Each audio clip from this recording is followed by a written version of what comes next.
It's often, I think sometimes when we ask the question, what's at stake? We usually think about it in a less than beneficial way, rather than maybe thinking about it in a way to be like, what's at stake? What are the possibilities? We've been talking, or we're going to talk all week about what's at stake. And today we're going to have a conversation around what that means for you personally. All of that and more coming up on episode 851 of today's Antidote.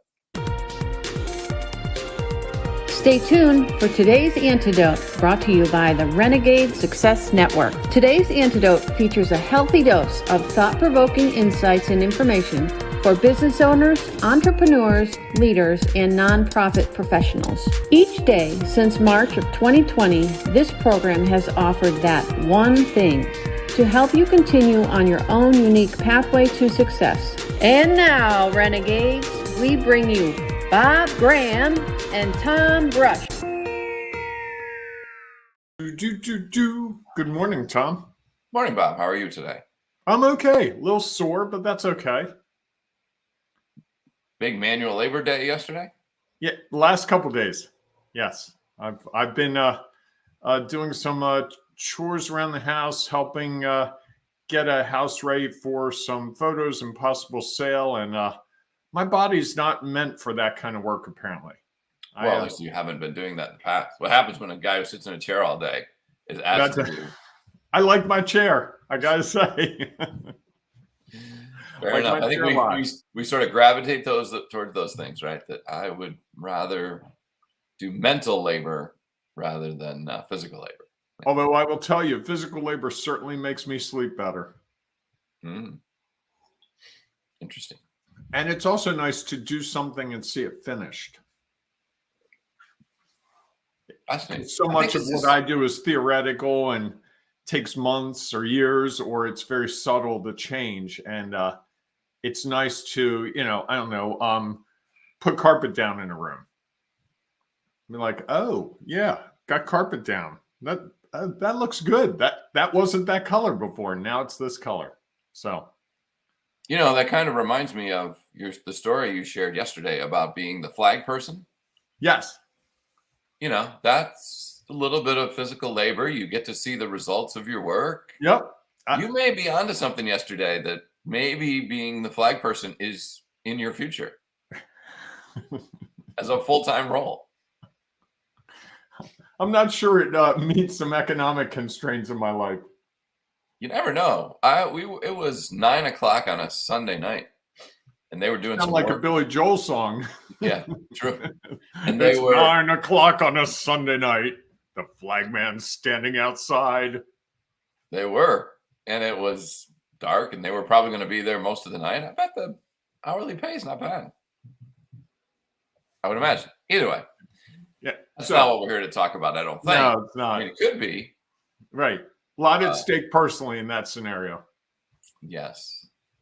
Essentially, yes. All right. Potentially, yes. Anyhow, welcome and good morning, everyone, to today's Antidote, our daily broadcast and podcast. Each week, Bob and I pick a topic, and then we spend each weekday having a conversation around that topic. And as I mentioned in the opening, this week's topic is what's at stake.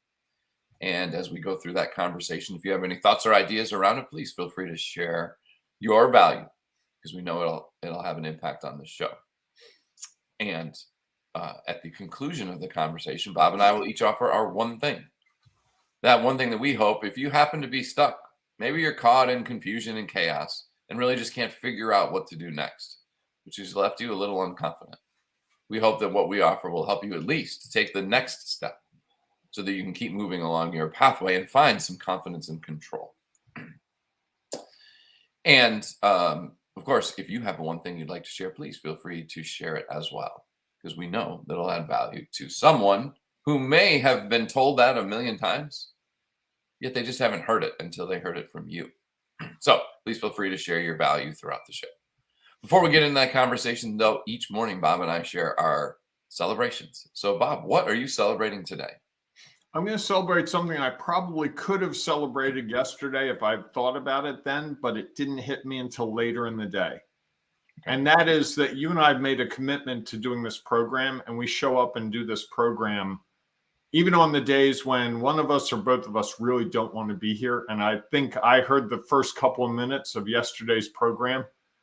I listened to it and we both sounded really fatigued. And it would have been a good day to be like, you know what, Tom, I don't feel it today.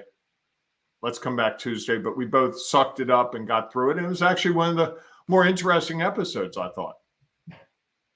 So I'm going to celebrate our commitment to this, which is still amazing to me. 851 episodes, because I really thought when we started this, it was going to be like 12. So we've way overshot the runway. What it is? We've gone across the country, across the ocean, and now we're going to a third continent. And what is it that they say that you, if you do something, how many times that it becomes a habit? And 10,000. 10,000. 10,000 hours of something. That's what Malcolm Gladwell in his book Outliers found. The Beatles, about 10,000 hours of practice, small shows before they got big. Wayne Gretzky, the hockey player, about 10,000 hours. And then, as Missy says, 21 days in a row is to form a habit. Got it. So if you're trying to form a habit, it's 21 days. So we've 10,000 hours. We've gone way past that. 10,000 hours would be, let's say that, so it's 30 minutes. It would be about 5,000 episodes. Interesting. Although probably you'd have to give us some time, some credit for time where we planned and thought through them. Fair enough. But that adds up quickly. I mean, you think about 10,000 hours really is 5 years of work time. Sure. And I don't know about you, but any job I've been at for 5 years, and there aren't that many, it was sort of like at the 5-year point, it's like, okay, I think I kind of know what I'm doing. And people came to you to answer questions, not you going to someone saying, hey, I got a weird call. It'd be like, oh, Bob, we got a weird call. Can you take care of it? Yeah, sure, no problem. And I see Ed's with us this morning as well. Good morning, Missy. Good morning, Ed. Repetition is reputation. Whew, that's hard to say on a Tuesday. Yeah, say that 5 times fast. But I like that. Do something over and over. You get good at it, and then your reputation is built around that. Fair enough. Okay. So I guess it's too late for me to be the Chippendale dancer that I always wanted to be. 5 years. You could do that. I don't know if my body could handle 5 more years of, being in peak physical condition. Like, because you see me every now and then, that you're in now. Yeah, with my 6-pack abs and Ryan Gosling. You can start now. I could. I was told over the weekend I've developed a pot belly, a little bit of a belly. My father warned me it was coming. He told me that when I was like 16 and 18 and 20. He was right. Just took longer than I think he thought. Well, those running shoes are calling you then. Yeah, they are. All right. So what are you celebrating? I wasn't sure that you were going to give me a chance to do that. It was a pregnant pause. I saw that. I'm celebrating that in a few hours, I get to be in front of a group. It's a group that I've spoke to, I think, at least the last 3 years, maybe 4 years. It's a leadership group, a group of leaders who are getting together and as a part of, they're like developing leaders. It's a leadership program in a nearby county. And, every year near the end of it, they kind of talk a little bit about how they can serve the community, because it's what it's really about. It's people to understand their community a little differently and figure out. And today, the topic of the day is, finding your place, or what's your place in the community. And so, and typically I talk with them about the nonprofit world and some of the ethical concerns that go on in the nonprofit space, because many of them, I imagine, either are or likely will be board members of an organization. And I'm going to do we're doing it a little bit differently this year. I'm going to help them figure out how to find their place, which I'm excited about. It's going to give them an opportunity to think about what's real for them. And they don't just have to do what everybody else is doing. So you scheduled this presentation on the week when you've been running around like crazy trying to find officials. You want to know the truth, the whole truth, and nothing but the truth? Yes, and I'm going to make the segue to what's at stake personally from this. So it's working towards something. Go ahead. So the truth, the whole truth, and nothing but the truth is, I have a presentation today. I have to facilitate a meeting tomorrow from 9 to 12, and I have a presentation on Thursday. Yeah. And you're getting officials for various Saturday and lacrosse Sunday events. Yeah. It was not well planned. So my question, honestly, is what's at stake personally for you, given all these competing interests this week? And did you think about that at any point in the process? I did. I didn't really put it all together. It's kind of like last week when we were talking about holidays. It was like, oh yeah, that's the Saturday and it's a Thursday in June. Yeah, sure, I'm available. Oh, it's a Wednesday in June. Yeah, sure, I'm available. Well, the Wednesday in June was part of a series. So, hey, do you want to do the series? And I'm like, sure. Okay. Didn't factor in that one of the Wednesdays was this week. And this I had sort of committed to a long time ago. And it's, this was the first. So I was like, it's a Tuesday. I'll just go do it. It's an hour presentation. So it was one of those things where cumulatively, individually, it did not seem like it was going to have that much of an impact until I started looking at it. Probably it was about 2 weeks ago. I looked at it and I was like, that's interesting timing. So, yeah, I know what's at stake now is that means it's going to be a few more hours of work. And that was my choice. Will you be able to bring it to perform to your best ability in all these tasks this week? Yes. Okay. I believe so. I believe that I will be able to bring that out. I mean, fortunately, I don't have a lot of other things, and I've chosen not to do some other things. Okay.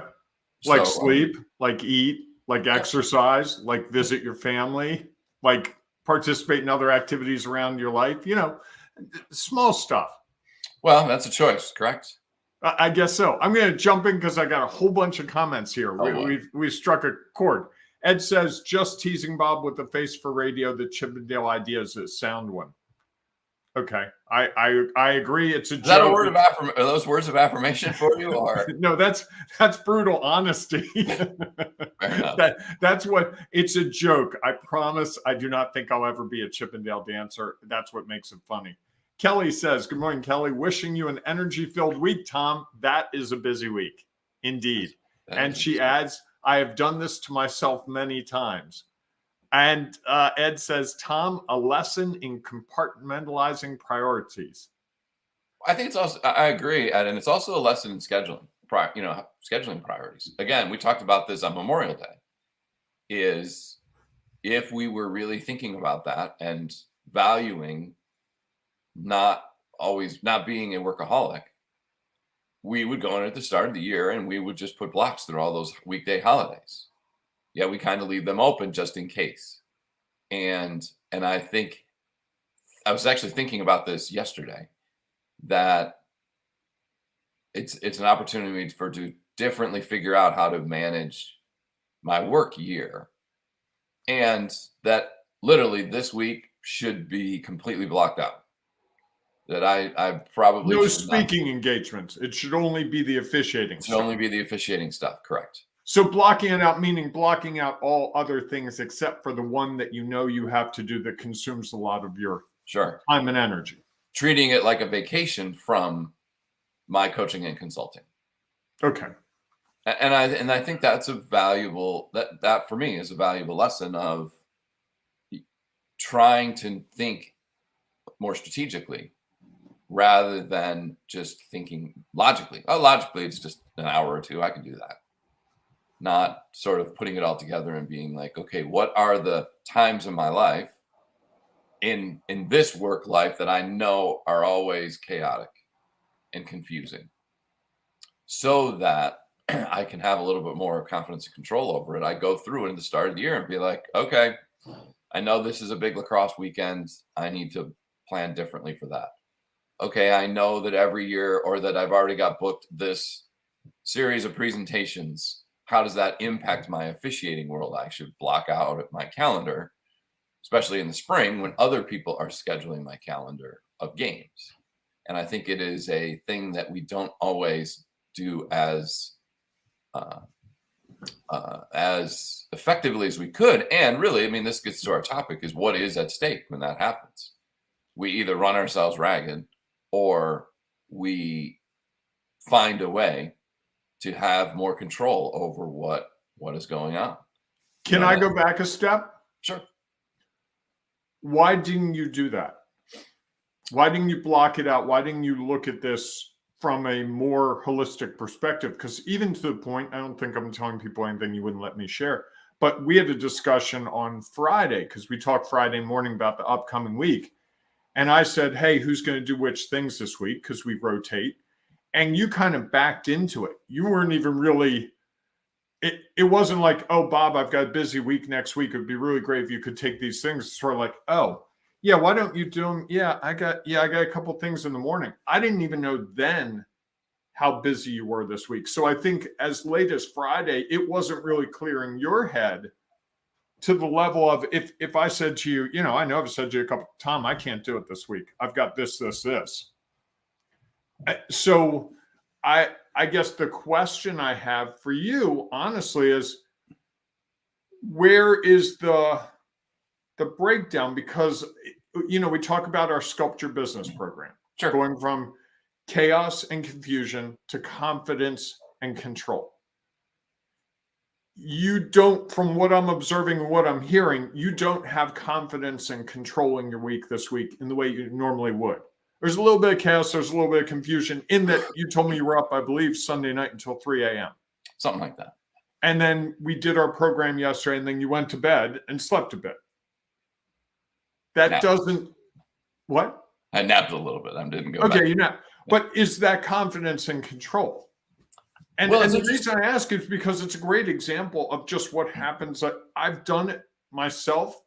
I used to do a lot of speaking. I'd travel and I'd get back on like a Wednesday evening late and have a full day of work Thursday and a full day of work Friday.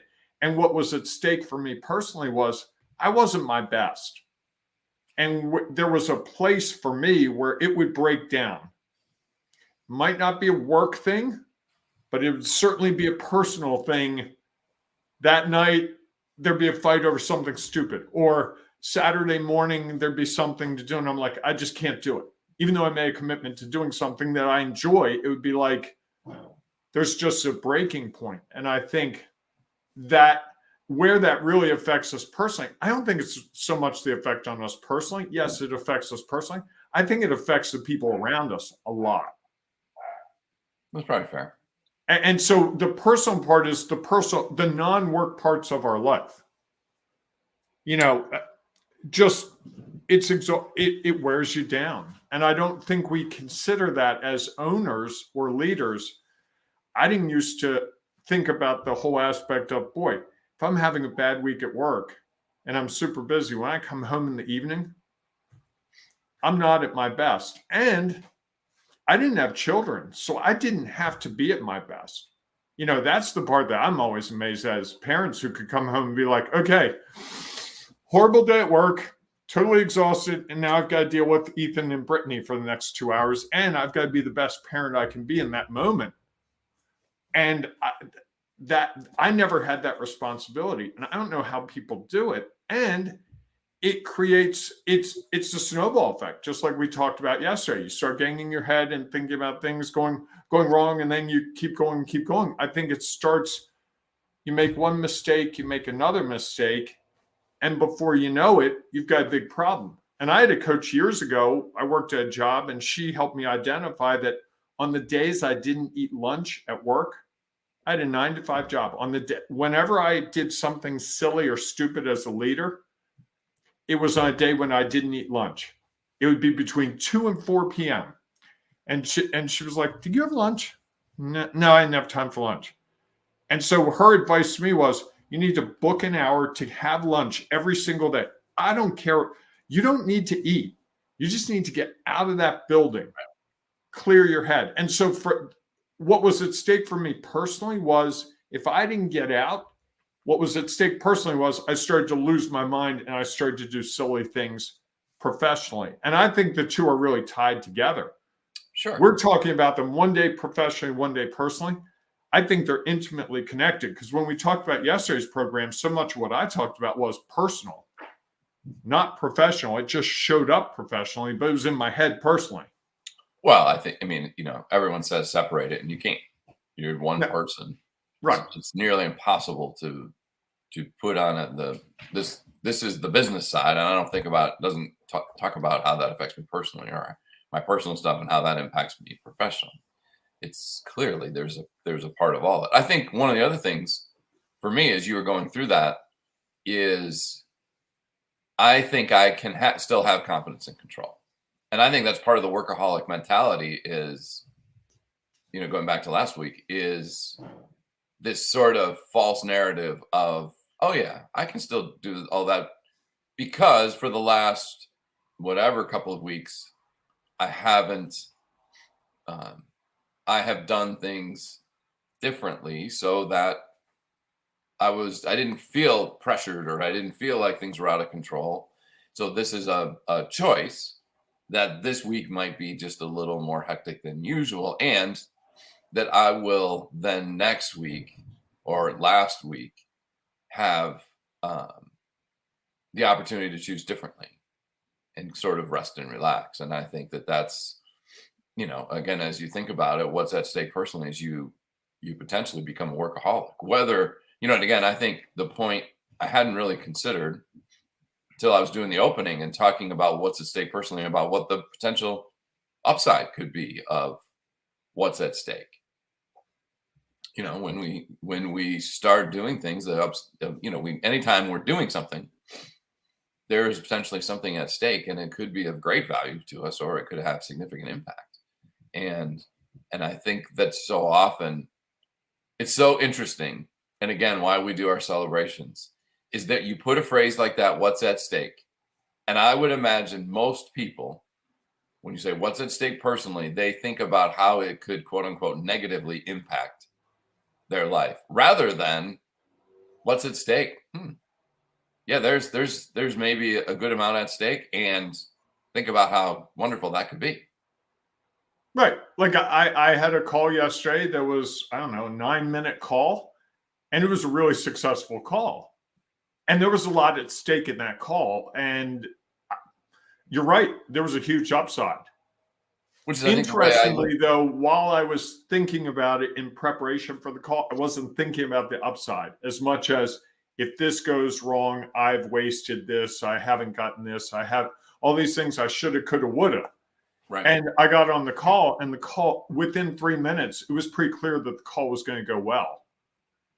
And I had to reestablish in my brain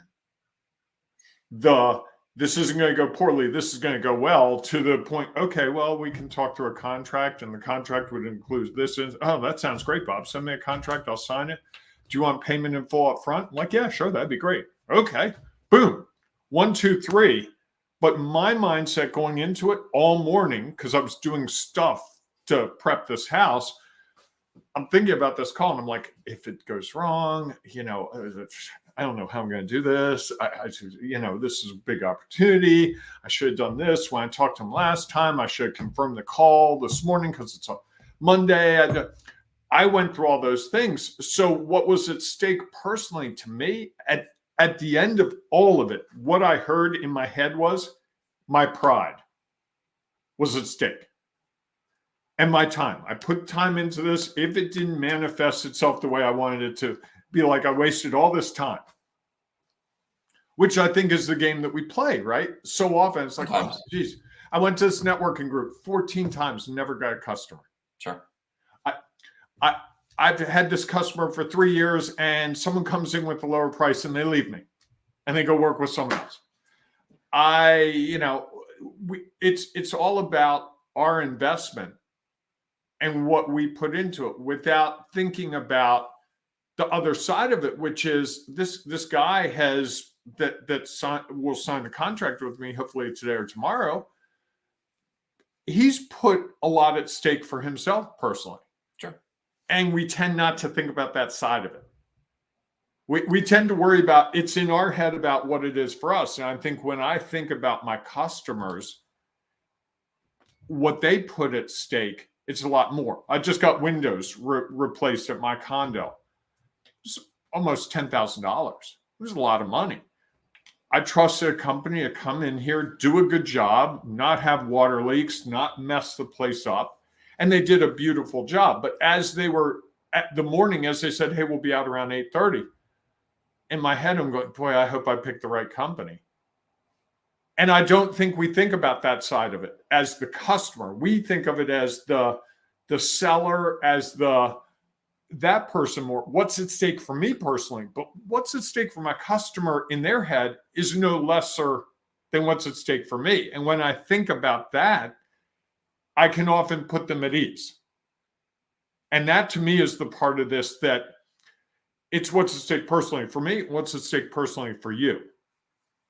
Sure. In fact, that's my one thing. It's a two-way street there. I see Ed's got a comment, jump in. Months ago, I planned a job for this Sunday. My daughter Rachel had a field trip to DC on Saturday that I am chaperoning. Nice. Now it has been changed to Sunday. Now I have to work on my day off. Oh, bummer. Wow. Because things change sometimes, right? Yeah. Yes. The best laid plans. Certainly. But am I making sense, Tom, when I talk about this? It's not just me personally, it's the other person personally? Of course. Yeah, I mean, that's the perspective that's so hard to take, and why I think we forget about why perspective is such an important part about what's real for us, is that it's important for us and it's important for someone else, the person we might be dealing with. And when we don't think about that. So let's play this out for my situation. For me, when I was approached about these other opportunities during this week that's chaos, part of me was thinking, at least he's admitting it now, folks. Here's the thing is, I've come to grips with, I know that this event, because I've done it for, I don't know, 5 or 6 years, 5 years now maybe, that it's just chaos. And I've accepted. I know every year there's 2 weeks. Would you, if you were coaching one of your clients, would you accept that from them? I wouldn't. If one of my clients said, hey, look, every year I do this event and it's chaos, my question to them would be, okay, as soon as we get through this year, we're going to invest some time for next year figuring out a way to limit the chaos or lessen the chaos. To accept that it's chaos up front is crazy. Well, the only thing is, by accepting that I know it's chaos, when it happens, it doesn't bother me, because I'm expecting that there are going to be challenges. I'm dealing with 140-ish in officials. Okay. I can't control their car breaks down, they get sick, something happens in their family. Can't control that. The organizers of the tournament are dealing with almost 400 teams, and they have issues. Flights get canceled. Travel plans have issues. There's traffic. So by understanding that there are going to be challenges, when they come up, they don't bother me, because I know that there's going to be some. So in some ways, I'm sort of planning for that out front, not maybe in a way that, well, if I do, because the thought would be, if I do this, and this, everything will be perfect. And we know that's not the case, because results change. And so I think what it has done, although this is the challenge, I think, with that, is that it's allowed me to say, I will find a way. I don't know how, but I'll find a way. So that it doesn't impact me, which probably allowed me to say to these 3 presentations, I'll find a way to do it, and it'll have some value for me. Not thinking about it is like, well, what happens if it's so chaotic on one side that I can't bring my best to a presentation, do what's in the best interest of that client. Mm-hmm. And so I think that those things are helpful things to consider. Like I would say that's, one of the things that I could think about next year is, and I think last year I said, well, how can I get more out in front of this? There's a couple of ways, and sometimes there's not. And then even this year, I think the 2 takeaways I already have when the event hasn't even happened, or I have 2 takeaways already that I could do differently next year. And so I think that there's pieces of it, and going back to how I would coach is sometimes there's going to be chaos. Actually, I would say that there's a lot of chaos around us. If we can figure out how to either not see it as chaos or, as you said, manage it, if we think we can manage chaos, I think we can control it a little bit. Well, we can mitigate some problems, right? Yes. Well, because no, there are. if I speak to a group this year and we have an issue, the sound is messed up. As I come into the event next year, I'm going to get there a little early. I'm going to make sure the sound works. I might bring my own microphone. I might bring my own lavalier mic, whatever. Or I may say, you know what, I'd like the room set up this way because if the speakers don't work, if the microphone doesn't work, I want to be able to shout if that's necessary. Now, I've dealt with that problem. That means there could be a fire alarm. What I think so often happens is we kind of go, well, the sound was messed up this year. What are the odds that it's going to be messed up next year? We don't take the action.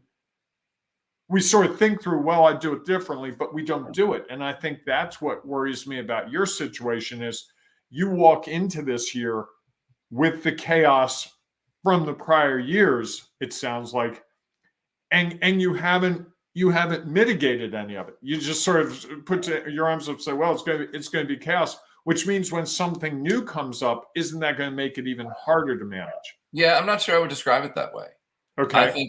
I think the chaos that I see is the chaos I 100% completely can't control. It's like in your situation, the sound was awful one year. Well, you took care of that, great. Well, then the fire alarm goes off this year. Like, you can't prepare for that. Okay. Like, I can't control that officials who always come and work for me and work a lot of games have chosen to take vacation this weekend. It's their anniversary. It's something that only happens every 5 years. What happens this year? So they're not available when they typically are.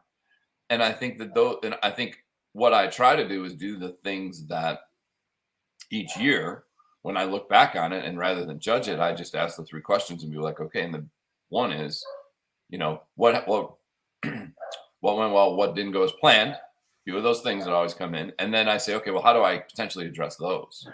One of the things that has happened in the past is that you sometimes didn't have people on a site. Well, then when issues go on, something happens. So now I've identified someone as, here's a person who's sort of managing this site. Okay. That person used to be someone like me when I was managing sites who couldn't get on the field and officiate. Now I try to have it that everyone who is managing a site could also get on the field and officiate, so that if there's an injury, there's whatever. So I've tried to take steps to address the things that have happened in the past. Okay. And I think the understanding that, it goes back to my saying, and I'm going to try to remember this, is, don't plan for perfect, prepare for imperfect. Mm-hmm. That's what I said. And then you're like, I feel less impacted when things go wrong. And I think when people say, well, how do you stay so calm in all this? I'm like, because I walk into this weekend knowing there's going to be challenges that we're going to that are going to come up that I can't control. And so I don't let them impact me. I stop I don't get stuck. I try to figure out, okay, what could I do differently? And I think there's a piece of that is there's some control over how I react. Mm-hmm. I'm not worried about trying to control those things I can't control. Okay. I like that. Is that your one thing? I think so. Okay. I also think I think my real one thing is when you think about what's at stake, it could go either way. It could go a lot of ways. And so often I think we go to this is going to have an impact in a way that is not going to be beneficial for my organization or myself. And or I'm going to take that back. We go to the extremes. This is going to be so great, or this is going to be so impactful that we set ourselves up for the opportunity to get stuck, be frustrated, and now start judging everything that we did. Right. Okay, so yours was it can go a number of ways, not always bad. And mine was it affects you and the other people involved. Yes. Somewhere in all of that conversation, that's a nice summary of it. Well, that's why I summarized it, because there was a lot there to get to those two easy sentences. Yes. I think a good discussion, and thank you for allowing us to pick at your situation. Of course. Because it was a great real world example. And I think we all have those examples. I think so often we don't even recognize them. We just get mired in all that stuff going on. And it's like, oh, this is a really busy week. Or I have the horrible habit on Sunday evening of saying to myself, this is going to be a killer week. And pretty much preordains that it's going to be a giant confused mess. Yeah, you Whereas versus, hey, you know what? This is going to be a week. So I'm trying to adopt your language. Look at that. Trying, not always successful, but I do hear it in my head. Well, here's the thing is that, what did you say? 10,000 hours? Yes. So you still got some time to keep working on it. Oh, boy. So, folks, come back for episode 20,309 when I'll finally have this figured out. There you go. And if I'm doing the calculating, that's going to be in roughly 2034. And if you start now, just like if they start now, you could be a Chippendale dancer. All right, everybody. Thanks so much for being with us. And thank you to Missy, Kelly, and Edward for sharing your value. We greatly appreciate it. Yes. And others, if you feel like, well, I didn't get a chance because I was still putting it together in my head, but you have something to share, please feel free to go to our Facebook group, Sculpt Your Business, where we can help you and you can help others figure out how to go from chaos and confusion to confidence and control. And your value can help them do that. You also might find while you're in there something that can help you. So please feel free to join us in that group, share your value, and gain from the value of others. If we don't see you inside of there, we will see you tomorrow morning, 7 a.m.-ish Eastern time for our next episode of today's Antidote. Yeah, that reminds me. We have to talk about tomorrow. Way ahead of you. Okay. All right, good. Hey, it's time, folks. Embrace the renegading you and get ready for a really great outro on this thing. I've got a good one lined up. Just wait about 10 seconds after Tom speaks. It's going to get to be fun. All right. All right, everyone, go out and enjoy your day. We'll see you soon. Hey, Tom could use the Sculpt Your Business program, so who better than Tom to help you sculpt your business? A guy who's going through it himself, the perfect guy to lead you through it. So talk to Tom about how you can join our Sculpt Your Business from Chaos and Confusion to Confidence Control program. You will thank yourself immensely, and you might even learn something from Tom as he discovers how to take his chaos and confusion and turn it into more confidence and control. Just contact Tom today